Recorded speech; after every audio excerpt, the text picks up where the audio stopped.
నమస్తే welcome to Nationalist hub. కేవలం మన దేశంలో పొంచి ఉన్న అంతర్గత శత్రువుల సహాయంతోనే పాకిస్తాన్ పెహల్గాం దాడికి పాల్పడింది. ఈ మాట చెప్పడానికి రోజు రోజుకు బయటపడుతున్న రహస్య గూఢచారులే సాక్ష్యం. జ్యోతి మల్హోత్రాతో మొదలైన సీక్రెట్ ఏజెంట్ల లిస్ట్ నిరాటంకంగా కొనసాగుతోంది. ఎన్ఐఏ విచారణలో ప్రతిరోజు ఒకరో ఇద్దరో పాకిస్తాన్ ఏజెంట్ల గుట్టు రట్టవుతోంది.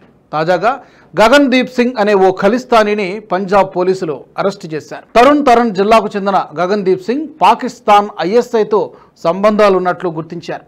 ఇతడు భారత ఆర్మీకి సంబంధించిన సమాచారాన్ని పాకిస్తాన్కు చేరవేసినట్టు తెలుస్తోంది. ఖలిస్తానీ భావజాలం కలిగిన గగన్దీప్ సింగ్ ఆపరేషన్ సింధూర్ సమయంలో సైనికుల కదలికలకు సంబంధించిన సమాచారాన్ని ఐఎస్ఐకి లీక్ చేశాడు. గగన్దీప్ ఫోన్ను స్వాధీనం చేసుకున్న పోలీసులు దేశానికి సైన్యానికి సంబంధించిన సమాచారాన్ని పాకిస్తాన్కు లీక్ చేసినట్టు ఆధారాలు సేకరించారు.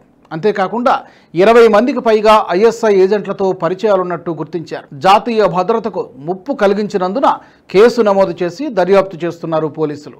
ఆపరేషన్ సింధూర్ సమయంలోనే కాకుండా చాలా సంవత్సరాలుగా పాకిస్తాన్ ఏజెంట్లకు ఆర్మీ కదలికల గురించి కీలకమైన సమాచారాన్ని చేరవేస్తున్నట్టు పోలీసులు గుర్తించారు. దళాల మోహరింపులు, వ్యూహాత్మక ప్రదేశాల వివరాలతో సహా సున్నితమైన సమాచారాన్ని కూడా లీక్ చేశాడని, ఇది జాతీయ భద్రతకు తీవ్రమైన ముప్పుగా పరిణమిస్తుందని అధికారులు చెబుతున్నారు. అలాగే గగన్దీప్ సింగ్ గత 5 సంవత్సరాలుగా పాకిస్తాన్కు చెందిన ఖలిస్తానీ మద్దతుదారు గోపాల్ సింగ్ చావ్లాతో సంప్రదింపులు జరుపుతున్నాడని, అతని ద్వారా పాకిస్తాన్ ఇంటెలిజెన్స్ ఆపరేటివ్స్కు పరిచయం అయ్యాడని ప్రాథమిక దర్యాప్తులో తేలింది. గూఢచర్యం కోసం గగన్దీప్ భారతీయ మార్గాల ద్వారా పిఐఓల నుండి డబ్బులు కూడా తీసుకున్నట్టు Punjab police director general Gaurav Yadav చెప్పారు.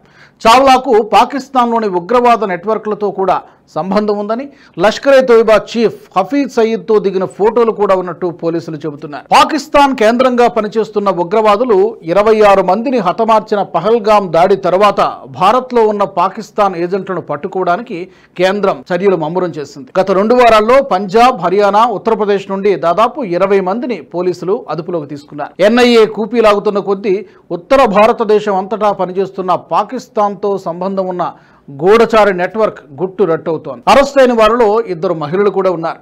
ఇప్పటి వరకు అరెస్ట్ అయిన వారిలో యూట్యూబ్లో 3.77 లక్షల మంది సబ్స్క్రైబర్లు, ఇన్స్టాగ్రామ్లో 1.33 లక్షల మంది ఫాలోవర్లు ఉన్న హర్యానా నివాసి జ్యోతి మల్హోత్రా, పంజాబ్కు చెందిన 31 ఏళ్ల గజాలా, సిఆర్పిఎఫ్ సిబ్బంది కూడా ఉన్నారు.